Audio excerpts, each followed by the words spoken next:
guys. Good morning. Good to see you all today. It's been quite the week, hasn't it? My goodness, it's been hot. It's been really hot. I told my wife yesterday, I'm so thankful for AC. How did we do it for all these years without that? But also, obviously, this line fire has just been just overwhelming our attention and our cares in all the right reasons. And it's caused even people from our own church to either be under a warning or to be forced to evacuate. Maybe some of you here or people online watching right now who aren't able to be with us. So today was supposed to be the day that we finished our 4-week series called Beauty for Ashes, which is kind of an ironic title now, if you think about it, a little too on the nose, I guess you could say. As we were seeing ashes fall like snow in our city yesterday. But as I was in San Diego yesterday with my family, I was beginning to get calls last night and texts from people here in our church, other pastors in the city, and just realized quickly that the sermon that I had prepared for today just wasn't going to cut it. It would be a little tone deaf. So I was going to preach on singleness today. And we're still going to, Lord willing, do that. We'll do that next week. And so if you're single, you want to be here. And if you're not single, you'll want to be here. It's a really important topic for our church life. But Lord willing, we're going to do that next week. Because as I sat there in my seat in San Diego yesterday, I had this image that just kept coming to my mind that I had seen a few months ago. Hopefully it'll be for you up here on the screen for you. There's an image that was taken months ago up in North Bonneville, Washington at Beacon Rock Golf Course, where there's this crazy fire going on, as you can see. And do not fear, there's like a river, I guess, in between the golf course and the mountain, which kind of provided some sense of security to these people. But you see that photo and it's so jarring. You know, you're like, man, there's chaos going on around you, and you're just gonna truck along like everything's normal. Let's get around it, that kind of idea. And so this is kind of the image that was coming to my mind last night, like, yeah, if I'm going to preach on singleness, it's going to be like we're just going to golf today. That kind of idea is kind of what I was thinking. Some of you love golf. That sounds great to you. But nonetheless, that's not really what we need to do today. And so God quickly landed my heart in one of my favorite Psalms, and that Psalm is Psalm 62. So I want to invite you to open up with me to Psalm 62. And it's here that we get a vision for what we should do in times of crisis. I know some of you are literally in crisis, wondering if you are going to have to evacuate your homes or you have evacuated your homes. Some of you are in different places of crisis today. For some of you, maybe the fires, you're worried about them, but you're worried about them at a personal level only in the sense of it affects the air quality or something. And so the crisis of the mountain for you personally doesn't feel like that big of a deal. And I totally get that. But we are a church family, we're a church body, and when one person suffers, we all suffer. Just like your body, if you stub your toe, your arm doesn't say, not a big deal, right? We all suffer with those who are going through it. But maybe that's not a crisis for you. Maybe you're in a different place of crisis. I know for a fact people in our church are in different places of crisis, right? So maybe you're there today. Maybe you're in a different place of hardship. But maybe you're not in crisis at all. And you're like, life is great. It's awesome. And so the fires and the heat kind of just get in the way of you enjoying your life. And I would say that's incredible. I rejoice with you. We all do. But as the old adage goes, the best time to repair your roof is when the sun is shining. It's when the sun is shining. When things are good, that's the best time to really press in and to look into, for our context, God's word to see what it might have to say to us when you do go through crisis. When you do go through crisis. And that's how Psalm 62 helps us. We encounter a man here, David, King David to be exact, and he's writing this psalm when he's in the midst of immense pressure. What I mean is he's not writing this psalm after the fact. Right? He's not writing this psalm by like, man, a couple weeks ago, that was crazy. No, it's like the evacuation order is happening and he's writing this psalm down. Right? It's in the midst of intense hardship, not knowing what the outcome will be. And so as you approach a psalm like Psalm 62, it's confronting our trust level, is what it's doing. It's asking us this question: what do you do in life when you're feeling out of control? All right, let me put it in the present tense, since that's the way David's writing it. What are you trusting in right now? What are you trusting in right now? What we find here in Psalm 62 is a refreshing invitation to trust in God, to pour out your heart before him, and to experience God as our refuge today, like right now, not after the fact, but not like after the rain comes or something, but today, and then again tomorrow, and then the next day. So let's read Psalm 62 together. What does it say beginning in verse 1? For God alone my soul waits in silence. From him comes my salvation. He alone is my rock and my salvation. My fortress, I shall not be greatly shaken. How long will all of you attack a man to batter him? Like a leaning wall, a tottering fence. They only plan to thrust him down from his high position. They take pleasure in falsehood. They bless with their mouths, but inwardly they curse. For God alone, O my soul, wait in silence, for my hope is from him. He only is my rock in my salvation, my fortress, I shall not be shaken. On God rests my salvation and my glory. My mighty rock, my refuge is God. Trust in him at all times, O people. Pour out your heart before him. God is a refuge for us. Those of low estate are but a breath. Those of high estate are a delusion. In the balances they go up. They are together lighter than a breath. Put no trust in extortion. Set no vain hopes on robbery. If riches increase, set not your heart on them. Once God has spoken, twice have I heard this, that power belongs to God, and that to you, O Lord, belongs steadfast love. For you will render to a man according to his work.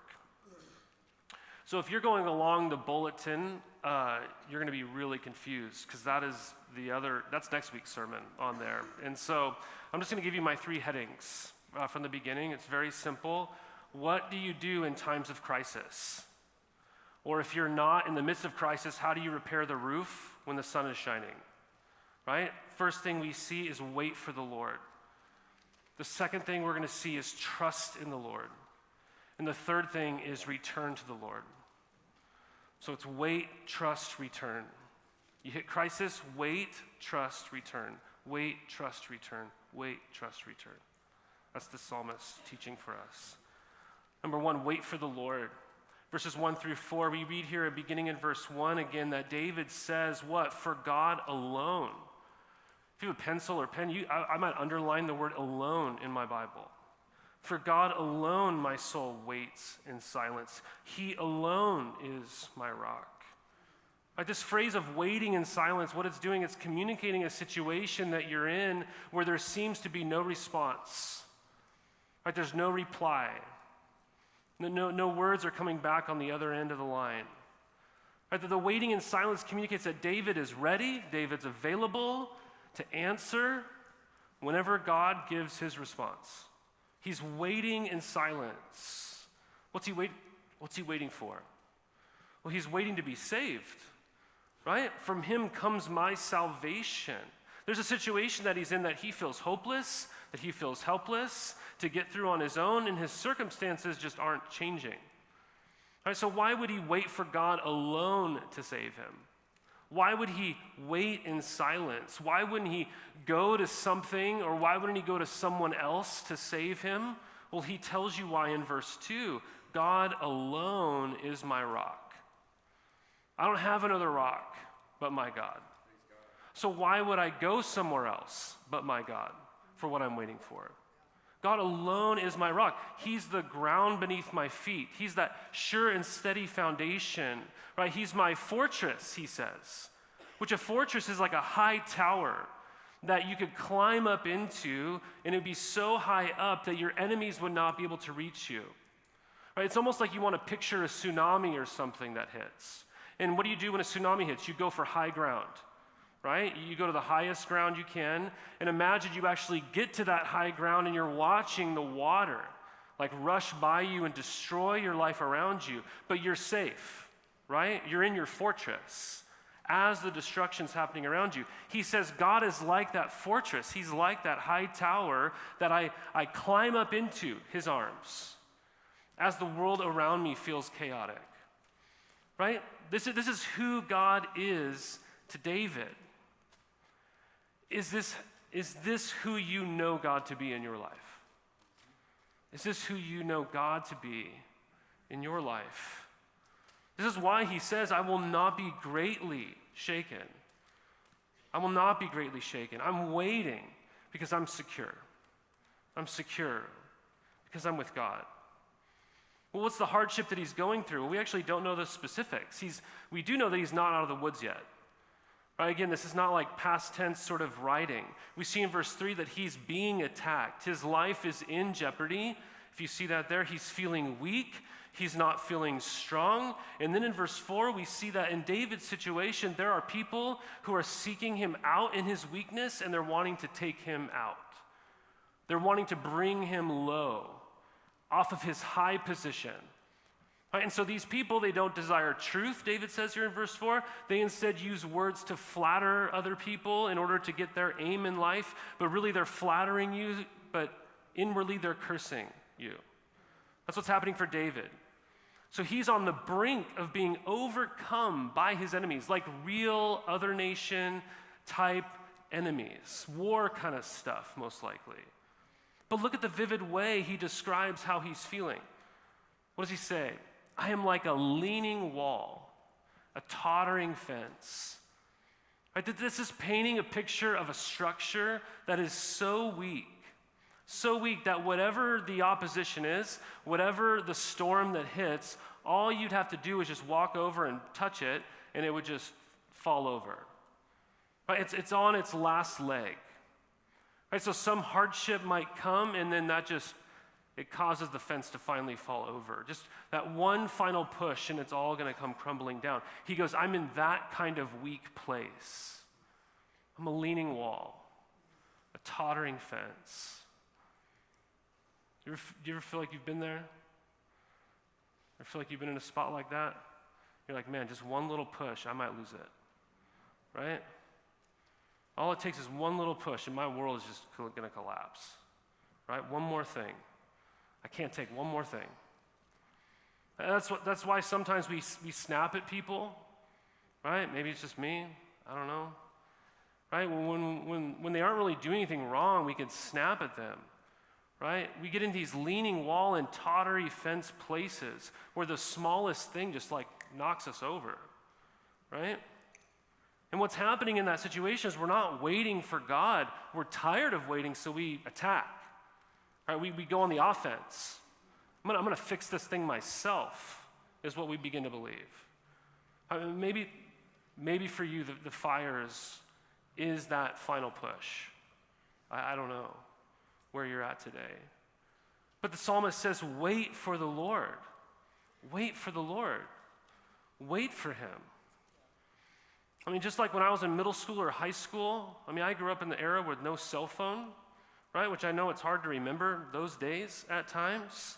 But what would happen is my parents would drop me off somewhere, and then they would have to come pick me up at some time, and they didn't have a way to get a hold of me unless I called like 1-800-COLLECT or something or whatever, that kind of, phone, public payphone sort of thing, right? I didn't know where they would come. And so if you ever had to wait for somebody in that era of life, what would you do? You would always wait in the spot that they told you they would come. Because you knew that if you wandered from that spot, you were probably walking home, right? You got to find your own way home. But I knew if I waited in this spot for my parents to come, they said they're going to come. And so we had to wait. We had to wait there, knowing this is where they said, right? This is what they said. This is where I'll be, right? So you resolve to wait where they told you to wait. In the same way, I think that's kind of a picture of waiting on God. We resolve to wait for God, and we say, I'm not moving, because he alone is my rock. He alone is my rock. So we first wait. The second thing we do is we trust. Trust in the Lord. We trust in the Lord in the midst of crisis in our life. Verse 5, for God alone, O my soul, wait in silence, for my hope is from him. He only is my rock and my salvation, my fortress. I shall not be shaken. On God rests my salvation and my glory, my mighty rock, my refuge is God. Trust in him at all times, O people. Pour out your heart before him. God is a refuge for us. It was so right for David to call out these people's actions for what they are and to cry out to God for his redemption, but David doesn't stay there. He doesn't let his mind linger there. Instead, he fills his thoughts with God. Right? He fills his thoughts with God. Notice the repeated words again here in verses that we saw back in verses 1 through 2. He's almost repeating himself, but there's a subtle shift. I don't know if you caught it. The first line, it says, for God alone my soul waits in silence. And here he says, for God alone, oh my soul, wait in silence. Wait in silence. It's subtle, but it's important. He's commanding his soul what to do. He's urging himself, keep waiting. Even when there's silence, just keep waiting. He's repeating himself then. From then on, he's repeating himself in verses 6 through 7 and reminding himself of who he knows God to be in his life, even though it doesn't seem like that. And then this moves from this personal prayer in his life to what do you notice it? Here in verse 8, it becomes this like invitation to other people. Right? He's dealing with something personally, but then he invites everybody into the same reality. What does it say in verse 8? Trust in him at all times, O people.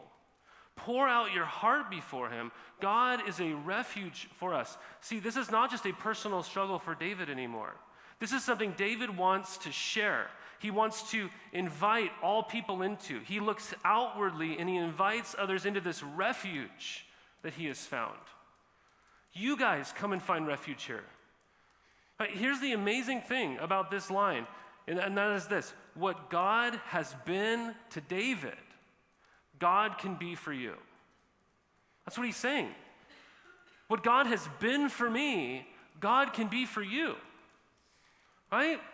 He can be this for you. Do you see this? David has discovered that what he has found in this crisis that he's in applies to every single crisis, actually, because it's just an open invitation. Right? It's every single crisis you could apply this in, every experience in life, every single one of them. Right, so here's the emphasis of our psalm. It's in verse 8, trust in God at all times. Who? Everyone. All the people. Right? All the people. Oh, people. If you're a person, this is an invitation for you to trust in God at all times. When should you trust him? At all times. What about when the fires are driving you out of your house? That's the time. What about when you're sick? You just found out you're sick, or that your loved one is sick. That's the time. What about when school or your life rhythms are just not ideal and they're really burdensome? That's the time. What about when everything is going awesome? Everything's just falling into place. That's the time. That's still the time. What about when life seems way outside of your control and you're just filled with anxiety? That's the time. That's still the time. What about when you're frustrated because things are slowing you down? They're ruining your schedule. That's the time. That's the time. Ray Ortland says this about this psalm. He says, sometimes there's no way to get out of suffering, but there is a way to get through suffering. because God is the ally of sufferers. So trust in God, not an explanation from God. That is the pathway through suffering. Don't trust the explanation from God, trust God. Well, how do you begin to do that? How do you begin to trust God even in the midst of whatever it is that you're going through? It's pour out your heart before him. Trust in him at all times by doing what? Pour out your heart before God. This is one of my favorite and one of the most helpful guiding sentences in this psalm. Pour out your heart. Pour out your desires. Pour out your emotions. Pour out all that's in your mind. Pour out your conscience. Pour it out. Give it to God. Tell him about it. He already knows it. So talk to him about it. Is it safe to do that? I mean, could you really be honest with God and tell him everything? Absolutely. He is a refuge for us. He's a refuge for us. This word refuge means someone or something that you turn to for security, meaning you don't have to worry that you're going to be, pushed out. You don't have to be worried that you're going to be sent away. It's like, no. This is your place of security. It's in the arms of God if you know him, if you're a Christian. So look at what we do in the midst of crisis. We wait on the Lord, even in the midst of silence, while pouring out our hearts to him. We wait expectantly with hope in the midst of silence, knowing I'm not moving, but I will let God know what I'm feeling. I will let God know what I'm thinking. I'm going to pour out my heart to him. What a good God we have. What a good God we have. No matter what it is that you're going through, that you can wait on him and you can trust in him at all times. Do you trust him?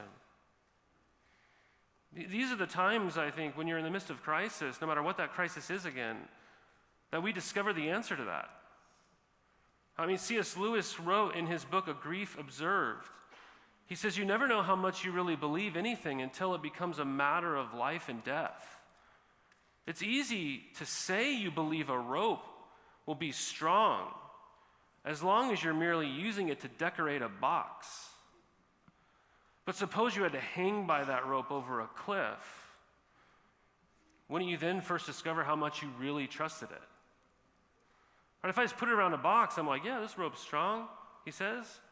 But if it's like you got to hang over that cliff with that rope, you're like, man, do I really believe it's strong? Right? I've told you about this guy before, but in the 1800s, there was a famous tightrope walker named Charles Blondin, right? Picture on the screen for you. You can tell how old this was. I mean, it's black and white and pixelated and all the things, right? But he was a famous guy for walking on a tightrope over Niagara Falls. Niagara Falls. Not the safest thing to do in your life, right? But he walked across once blindfolded, right? He once pushed a wheelbarrow across it with 200 pounds in the wheelbarrow. He walked across with his manager on his back, right? He once walked across and sat down midway and cooked an egg. He cooked an egg. He's just showing off. He once took a chair with him and stood on top of the chair on the tightrope, not on two legs, but on one leg. And there's this famous time where he took a wheelbarrow across with the 200 pounds in it, and he came back to the crowd that obviously had gathered, and they were just like, man, this guy is amazing, right? There's nothing he can't do. They're just applauding him, right? They'd say, there's no one like this guy. And he came over with this wheelbarrow, and it's completely empty. And he looked at the crowd, and he goes, you just saw me push that 200 pounds across. Do you think I could take another person across in this wheelbarrow? And they all said, of course we do. Yes, sure. And then he goes, who wants to get in? Right? No. He was waiting in silence, actually. Right? It was one thing to be like, oh yeah, I believe you can do that. And it's like, hey, let's get in. You trust me, right? I know God is way more sufficient than Charles Blondin, right? I know those are different people. But I'll be honest, I often treat God like Charles Blondin. He does things for me. He works miracles in my life. He's so good, but often God can become a means to an end.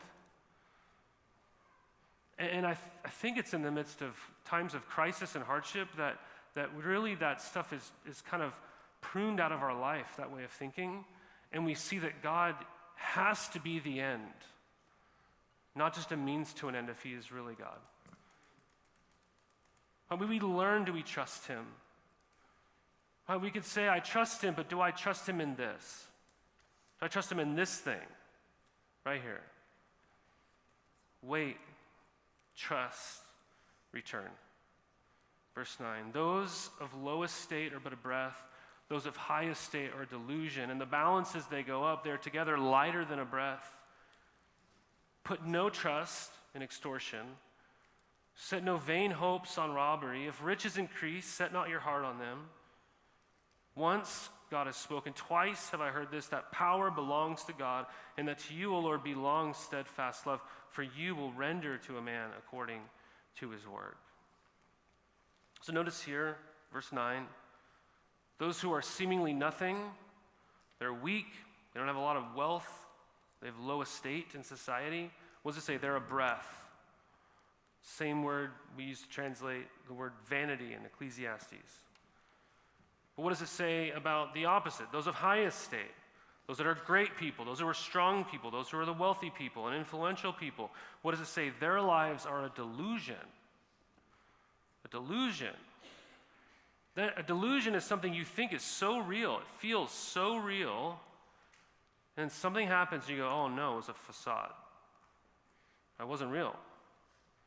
The picture here is that our lives, what does it say? They're on like this scale, and God is the judge. Our lives are on this scale, and the balances, they go up, meaning they're weighed, and it says what? They don't even register, right, on the scale of life. What's it saying? The things that we often think are so important, the things that we think are so weighty, they're not even popping up on the scale. It doesn't even say 0.01 pounds. It just acts like there's nothing on it. What does it say? They are lighter than a breath. Lighter than a breath. It's nothing.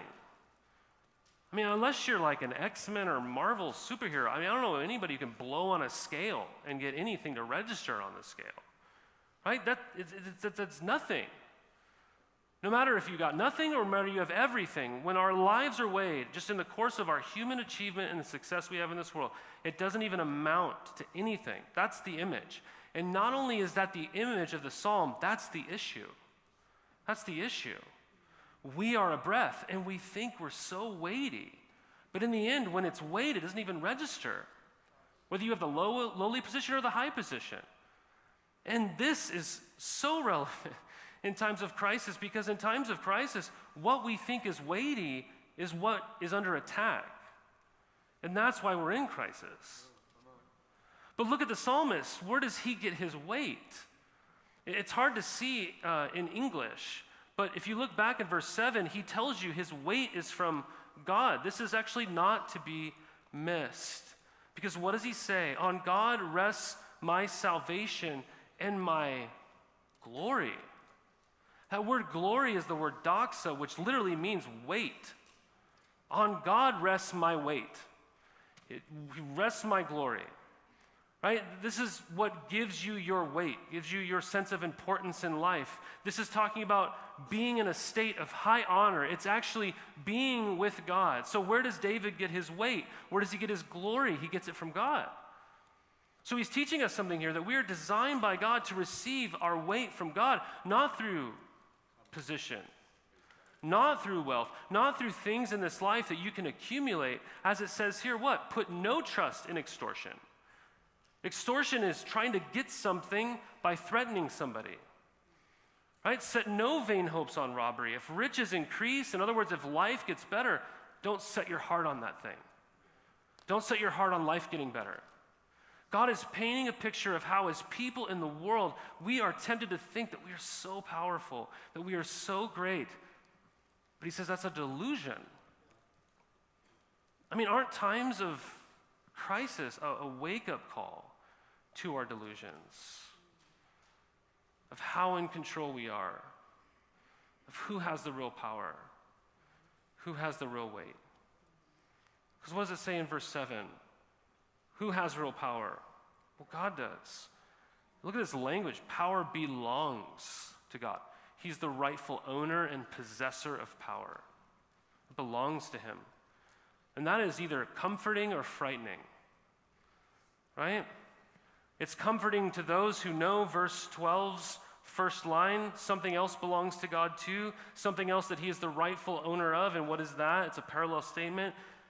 Lord, to you belongs steadfast love, covenant love, unwavering love, love that doesn't depend on circumstances. He will never stop loving his people. So isn't this beautiful? The way the world uses power often is for its own benefit. They're doing what is happening to David. They're attacking him. The way God uses his power is for your benefit. He uses his power to love you, right? God, like love, always has another person as the recipient. It's also then frightening because of the last line in our psalm. We find a warning in the midst of the chaos and delusion. What does it say? God will render to a man according to his work. What is it saying? It's saying in verse 12 that justice is coming. God is going to render to each person according to his work. In other words, what?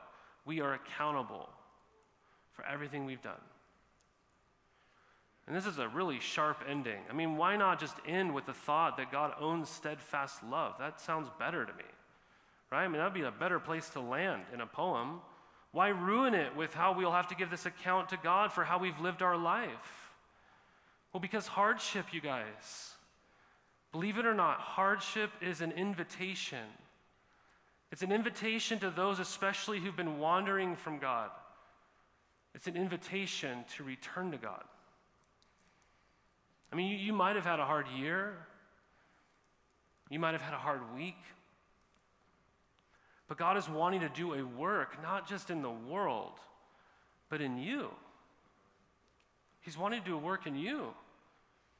And so what have we been given here? We've been given an invitation to return to God. I mean, crisis can be a wake-up call, whether it's happening in your life or someone else's life. I mean, I talked to a guy this week. He's not in this church. He's not in this state. His wife left him. And I'm telling him, man, this is a wake-up call to return to God. Go back to the Lord.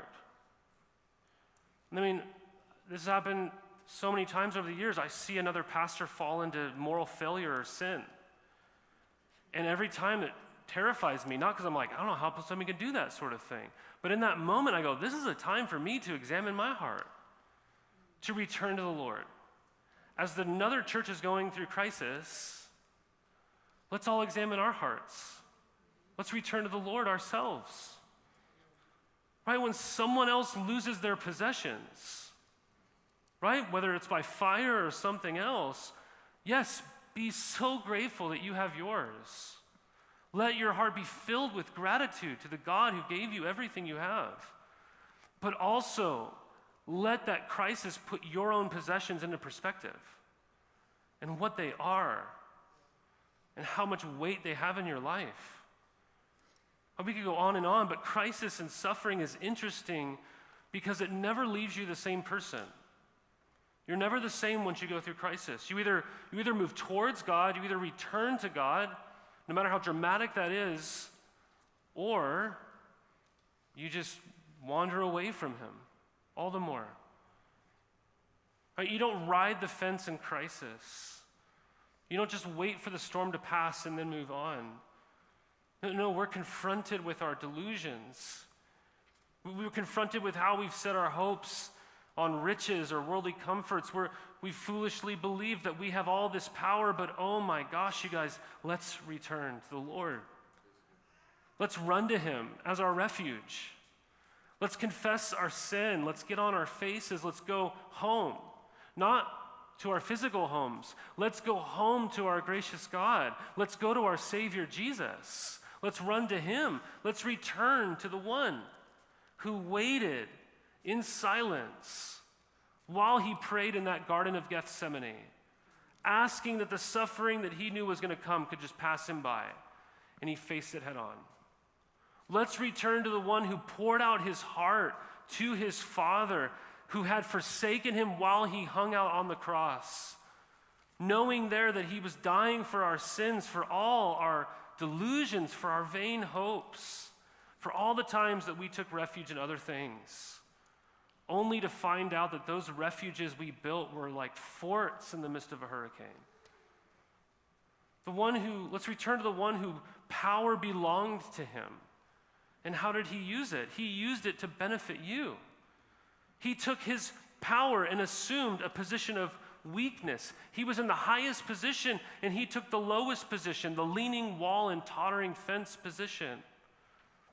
Let's return to the one who God rendered to him not according to his work, but according to your work, according to my work. And so now, by faith, we can run to our great God with poured out hearts in the midst of silent circumstances. And we can experience him as our rock, as our fortress, as our refuge, as our weight. You guys, it's good and it's right to want to get out of the crisis that you're in, no matter what it is. Right? We want it to rain. We want everyone to be safe. But what I'm saying is it's not good if we want to get out of the crisis you're in as the same person you were before you went into it. Don't waste any crisis in your life. God is not wasting it. So let's wait on him. Let's trust him. Let's get into the wheelbarrow in this thing even. And let's return to him. Ironically, like I said, God, and I think will bring beauty from ashes. Beauty from ashes. So let's pour out our hearts to him today. So I'm going to invite the worship team to come back up, and I think Tammy's just going to play a little bit on the piano, but I want to give us a time here today just to spend time in our seats praying. And I'm going to lead you in praying for two different things. First, I want you to spend time praying just privately between you and God, right? And again, maybe you're repairing the roof while the sun is shining. You can still talk to God about that. Or maybe you're going through something else that no one even knows about. You could pour out your heart to God about that thing. And so I want you to take a moment here and pour out your heart to God, knowing that he is your refuge, your rock, your fortress, the one that you can trust in. All right, so I want you to do that, and I'll lead you to do that here in just a second. But then what I want to do, I want to spend a little bit of time just praying for people that are going through crisis. Like Josh prayed earlier for people who are first responders or firefighters or people who are evacuating, or people that you know of that are in crisis. Maybe that doesn't even relate to that. And when we get to that portion of our prayer time here, you can continue to pray individually, but if you feel comfortable praying with a couple people next to you, I think that'd be a really good thing, to function like a church family today. All right, so let's go to the Lord right now. Let's return to him. I want to give you space right now just to talk to him on your own. Pour out your heart before him about your own life, where you're at today. Wait, trust, return.